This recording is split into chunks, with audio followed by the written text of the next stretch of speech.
बातमी लातूरमधून। लातूर जिल्ह्यातील घरणा नदीला पूर आल्यानं उदगीर लातूर रस्ता मार्ग वाहतुकीसाठी बंद करण्यात आलाय। लातूरकडे येणारी वाहतूक शिरूर आणि अनंतपाळ आणि चाकूर मार्गे वळवण्यात आलेली आहे। गडबड करून नको टाकायचे।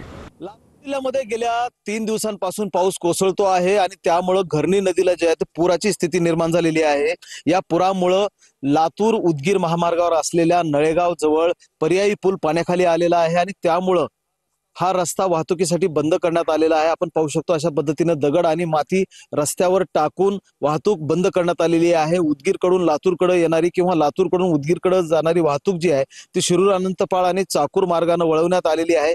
काल सायंकाळपासून हा महामार्ग जो आहे तो पूर्णपणे वाहतुकीसाठी बंद करण्यात आलेला आहे आणि त्यामुळे वाहन चालकांची आणि प्रवाशांची गैरसोय होते आहे आणि एकूणच दरवेळेला जेव्हा जेव्हा मोठा पाऊस पडतो आणि घरणी नदीला पूर येतो तेव्हा या पर्यायी पुलावर पाणी येत असतं आणि अशा पद्धतीने हा जो रस्ता आहे तो बंद करावा लागतो। आता गेल्या 24 तासांपासून घरणी नदीला पुराची स्थिती आहे आणि त्यामुळे काल सायंकाळपासून हा उदगीर लातूर महामार्ग पूर्णपणे वाहतुकीसाठी बंद करण्यात आलेला आहे। ठिकठिकाणी दगड आणि मातीचे असे ढीग टाकून हा वाहतुकीसाठी हा रस्ता जो आहे तो बंद करण्यात आलेला आहे। महेंद्र जोंधळे, TVN मराठी, लातूर।